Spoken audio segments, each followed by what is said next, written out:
You know that kind of neighbor who feels entitled to rule over everything within a 3-block radius of their house?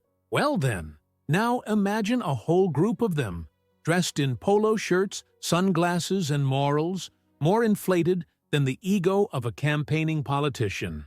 That's basically what lives in the street next to mine. The HOA crowd, the most narcissistic neighborhood association to ever exist in the American suburbs. And me? I don't even officially live within their perimeter.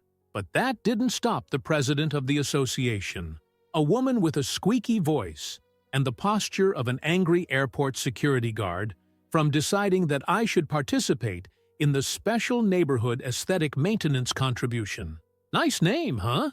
In other words, a fee of $15,000 to help pay for the new ornamental fountain at the entrance to their street, which looks like a melted croissant out of a French nightmare. I thought it was a joke, some kind of spam in the form of a physical letter.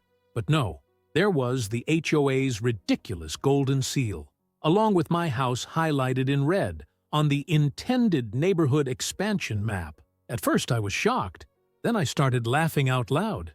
Involuntarily. It was too surreal. My house barely appears on Google Maps without zooming in. And yet, that woman, who until that day I had only known as the one who wears heels in the garden, decided that I was some kind of debtor. They had labeled me an indirect beneficiary of local development, as if a pruned hedge in the next street was going to increase the price of my garage, which doesn't even have a door. And as if that wasn't absurd enough, the letter went on to say that non-payment could result in legal action and potential seizure of the property. A neighborhood that thinks it can sue you because you didn't want to pay for their artificial grass. It's the kind of absurdity that makes anyone wonder, am I in a comedy episode or a legal nightmare? I spent the next few days trying to ignore it. I even mentally blocked out the image of that woman riding by on a bicycle with a clipboard, as if she owned the street. But, like any bad movie villain, she wasn't satisfied with just sending a letter. Then came the emails. Then the notices stuck to my gate. Then a special HOA meeting with my name highlighted in red in the minutes, which was leaked online, because, of course, someone always leaks. When I decided to respond formally, it wasn't with a lawyer. It was with a hidden camera and a plan. You see, before living in this ridiculous suburb, I worked in cybersecurity, and there's something I learned from powerful people who thought they were above the law. If you poke the bear, you'd better be ready to run or be eaten. I didn't just want to say, I won't pay. I wanted to dig, and dig deep. I started researching their HOA, records, old minutes, financial transactions, everything that was public, and, with the right tools, some things that weren't. And what I found was pure gold. They had a system of spontaneous contributions that looked more like a glitter money laundering scheme. Absurd amounts collected for structural reforms that mysteriously matched up with deposits in the accounts of shell companies registered in the name of family members of the HOA president herself. One of them, to complete the soap opera, was registered in the name of her sister's dog. I'm not kidding. At that moment, I knew that this wasn't just a neighborly squabble. It was a network, a scheme set up under the veneer of legality, supported by veiled threats, and a bunch of people who confused looking after the neighborhood with controlling everything around like a twisted reality show. I could have ignored it. I could have simply left it alone or moved house. But there's one thing about me that this woman clearly underestimated. I'm stubborn, very stubborn, and nothing gives me more pleasure than knocking down people who think they're above the rules, especially when that person is the self-proclaimed queen of a patch of asphalt and a community garden with crooked benches. That's when I made my first phone call. It wasn't to a lawyer, it was straight to an old FBI acquaintance. Because when you find evidence of fraud, embezzlement, and possible gang formation, well, that's no longer a small claims case. It's a federal case. It didn't take long to realize that this woman wasn't used to being contradicted. It only took the first email I sent with a gentle request for an explanation of the $15,000 fee for her to go into a mode worthy of a trashy courtroom series. The reply came in less than half an hour, and it wasn't just from her. It was signed by the entire HOA board, as if I were a war criminal being tried by an international committee of frustrated suburbanites. They said that my reluctance to collaborate could be seen as an attempt to obstruct community guidelines. I swear to God, those words were right there. Obstruction. Community guidelines. All this because I refused to pay for the chrome-plated metal statue of a heron that they decided to install at the traffic circle on their street. I began to wonder if I was overreacting, if I wasn't just feeding a pointless drama. But then came the notes. Anonymous ones, of course. Poorly written notes, with letters cut out of magazines, as if I were dealing with villains straight out of a Mexican soap opera. One of them said, "Those who live nearby, cooperate." Another, "You're dirtying our pattern." And the most creative of all, "Those who don't cooperate, dance." That sounded like a threat straight out of a bad musical, but the best, or worst, was yet to come. One Tuesday morning, I went out to put the garbage on the sidewalk and noticed that my mailbox was open. Inside, a new notice of default with an adjusted amount. Now they wanted $15,800. The explanation? Monetary correction and additional cost of reshipment. They were charging me for having charged me. That's when I realized I was dealing with organized lunatics, and that, as bizarre as it sounds, is the most dangerous kind of people, because they don't act on impulse.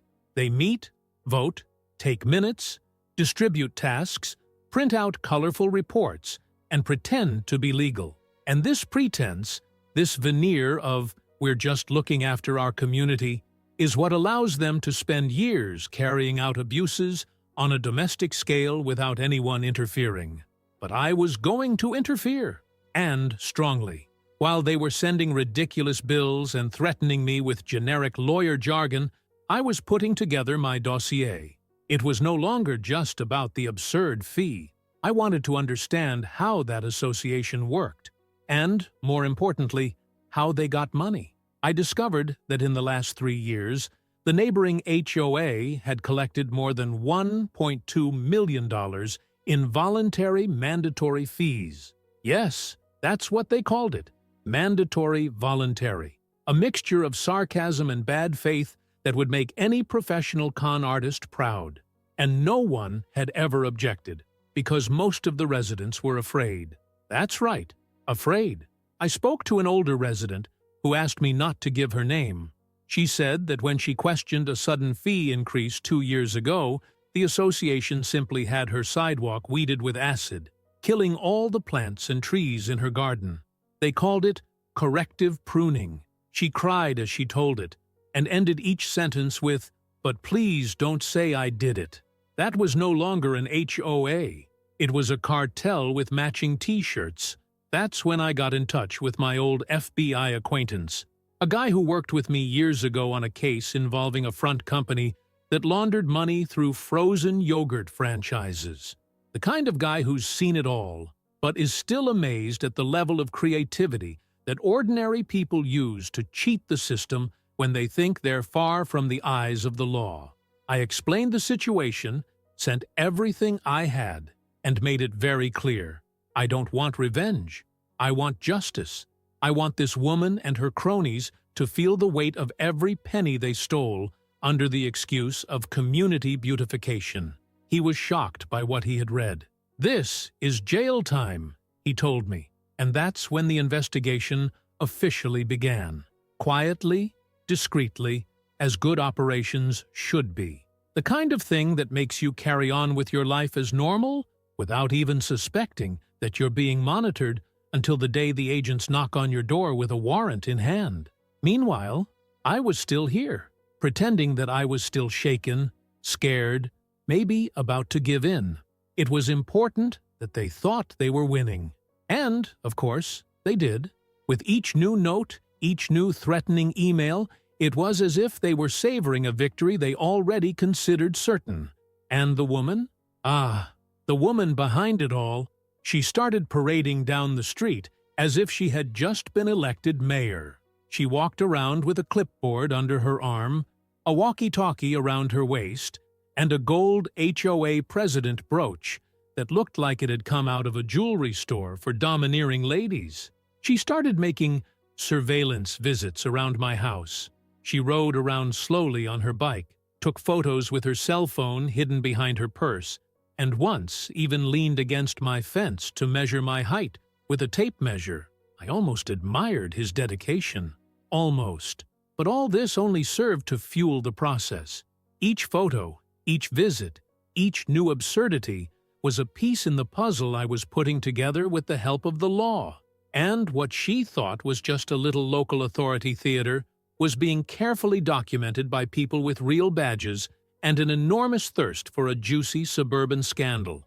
The woman didn't know it, but the countdown had begun. And when the time came, I was going to make sure that she and her cronies were the first to discover that playing boss can be very, very expensive. The next few days saw absolute silence from the FBI, the kind of silence that is not an absence of action, but a clear sign that the wheels of justice are turning, slowly, heavily, but relentlessly.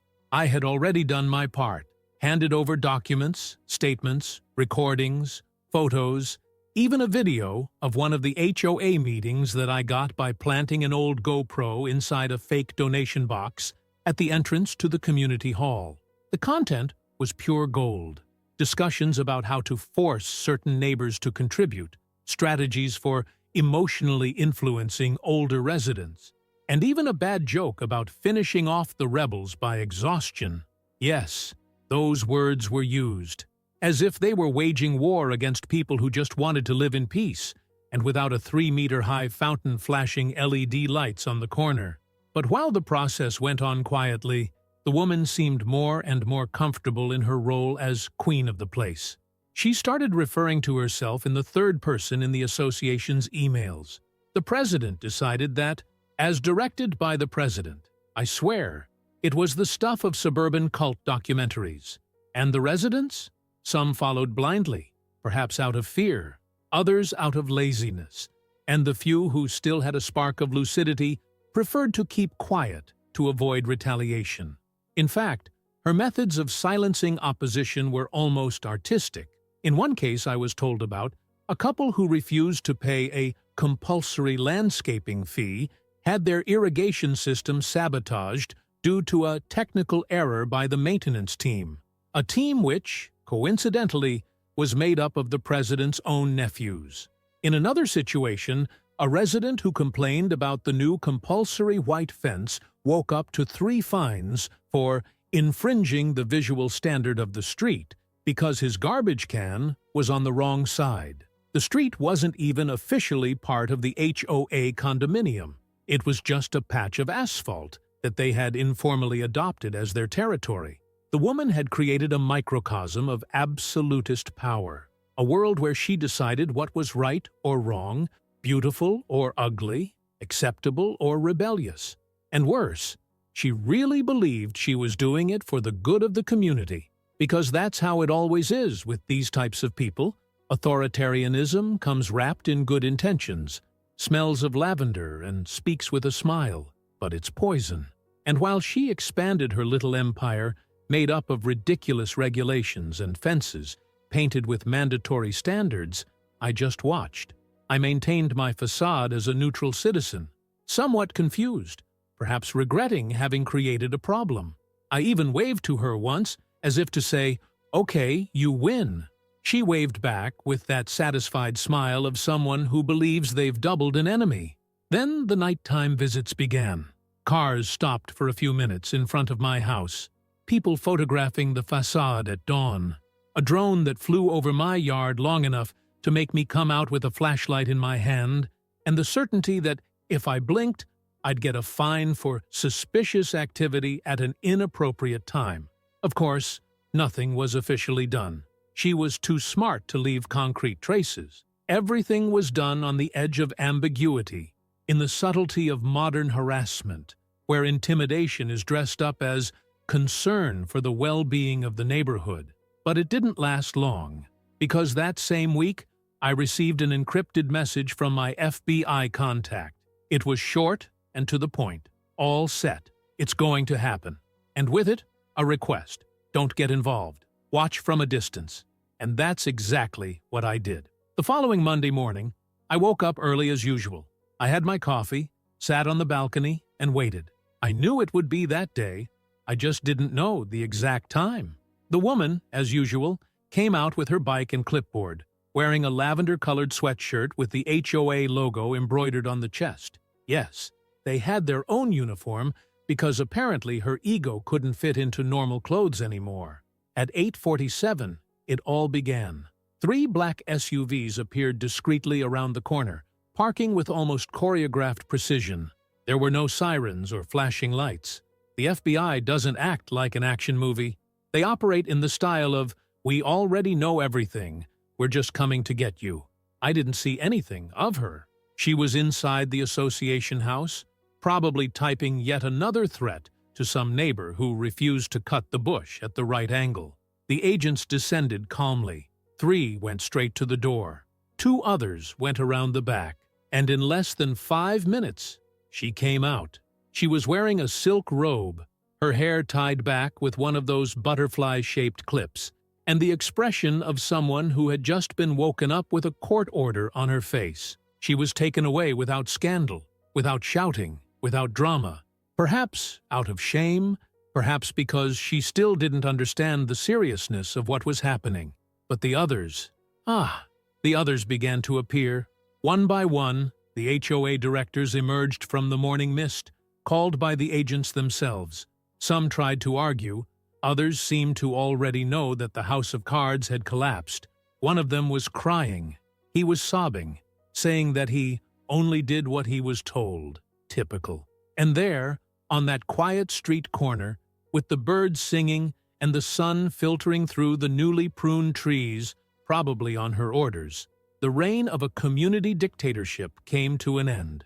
The woman who wanted to extort $15,000 from me on the basis of aesthetics was now heading straight for a federal interrogation with more than 30 pages of evidence in her lap. I, from the balcony, just watched, calmly, with the slight smile of someone who has waited, trusted in the process, and finally seen the punishment arrive with the punctuality that only the law knows how to have when it finds someone who really deserves to be collared. I'd like to say that after the FBI took that woman and the other directors of the association away, everything was resolved quickly, cleanly and neatly, just like in those films where the villain is arrested and the credits roll with triumphant music in the background. But real life has a special talent for stretching out the ridiculous and dragging out the consequences like old chewing gum stuck to your shoe. When the operation blew up, and it did, it was in the local media, appeared on neighborhood blogs, and even got a subtopic on Reddit. The residents of the HOA neighborhood experienced something akin to a collective collapse of sanity. Some simply couldn't believe it. "She only wanted the best for us," they said. Others began to review everything they had paid for in recent years, and to do the math on how much money they had thrown into the trash can while the president and her troop were renovating the beach house that, until then, they said, had been a gift from a generous uncle. And then came the revelations. The investigation was deeper than I had imagined. That forced tax scheme was just the tip of the iceberg. There was fraud in local tenders, embezzlement of community funds, money laundering in contracts with front companies, and, yes, one of the companies was officially registered in the name of the president's sister's dog. As I suspected, what once seemed like a joke became a headline. The local newspaper printed a picture of the woman leaving in handcuffs with an expression that mixed incredulity and pure contempt. A neighbor called me crying, not from sadness, but from relief. She said that for years she had been afraid to say anything, that she had paid the fees, even though she knew something was wrong, just to avoid having her fence destroyed or her water bill fined for irregular use on windy days. Yes, there was such a thing. they created a rule that forbade washing the sidewalk on windy days. The justification was to avoid wasting air. That was the level of institutionalized madness. The FBI agents took everything: computers, folders, documents, even a statuette in the shape of an American eagle that the woman said represented the HOA's spirit of leadership. And what was left was a neighborhood in tatters. For a few days, no one knew who would take care of the recyclable waste, whether the parking rules still applied, or whether they could use different chairs on their balconies without being fined. It was like a post-apocalyptic world, only with trimmed lawns and perfectly aligned flowers. Of course, they tried to cover their tracks. Some of the accomplices began to say that they never actively participated in the decisions, that they were only there to keep up appearances. One of them even wrote an open letter saying that he didn't know about the irregularities and that he was just a voluntary collaborator in the community cause. I almost choked on my coffee with laughter when I read that. The guy was the association's treasurer. He was responsible for signing off the maintenance fees for a luminaire that cost, on paper, $18,000. The same luminaire that, in practice, was a solar lantern bought at a discount store. The irony is that, even after all this, there were still people who tried to defend the woman. A small group, of course, but noisy. They even made a banner with her face on it and the words, "She represented us." For a moment, I thought they were going to try to get the woman elected to some public office. Nothing more American than turning a scandal into a campaign. But things died down quickly when more evidence began to emerge. Email screenshots, text messages, audio recordings in which she called the residents decorative cattle and said that the neighborhood was her backyard and let the others adapt. And what about me? I watched it all from the sidelines. Not because I wanted to gloat, but because there was something deeply satisfying about watching that control tower crumble.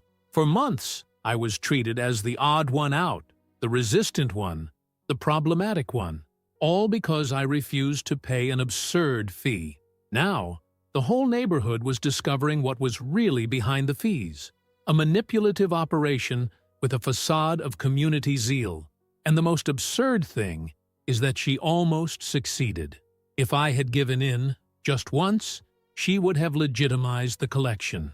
One contribution leads to another, and soon I would be on the list of those who pay not to be disturbed, while she continued her reign with central air conditioning paid for with a shared thermal well-being fee. After the operation, the FBI officially thanked me. Nothing too flashy, just a cold email, the kind that seems to have been written by a legal robot, but which deep down carries a certain respect. And that's fine. I didn't want any medals. I just wanted to be able to walk down the sidewalk without feeling like I was being chased by a lunatic with a walkie-talkie. With the HOA dissolved and the case in court, the neighborhood went through a kind of renaissance. People started talking more, exchanging stories, laughing at the absurdities they had accepted in silence for so long. One woman told me she had kept a fine she received for years for plants with too much personality. Another showed me the notice she had received for having a bicycle leaning against a wall with a disharmonious color. And the best one of all, the couple fined for raised voice during a family barbecue. The document cited emotional noise disturbance. That was a work of fiction disguised as a rule. A few months later, I was invited to a community meeting, this time not organized by an authoritarian association, but by ordinary residents, informally, to discuss what they wanted from the neighborhood. I declined the invitation, not out of contempt, but because I knew I had already played my part. I'd had enough. Sometimes fighting the absurd is enough. Participating in the reconstruction can come later, or not. Today, I pass the street where the HOA office used to be, and all I see is an empty building. The windows are still clean, the grass is still cut, but the atmosphere is different. It's lighter. People have gone back to painting their houses the colors they want, hanging different flags, putting up plastic chairs without fear of retaliation. And that, as simple as it sounds, is a victory, because freedom sometimes starts with a turquoise chair on the balcony. And the woman? Well, she's awaiting trial. They say that the case will lead to years of parallel investigations. Some foreign accounts have already been identified. Partner companies are being analyzed. I just watch from afar. I don't need to get involved anymore. I've done what needed to be done. And in the end, it all started with a $15,000 bill. They wanted to charge me, but in the end, they were the ones who paid. Don't forget to leave your like and comment below.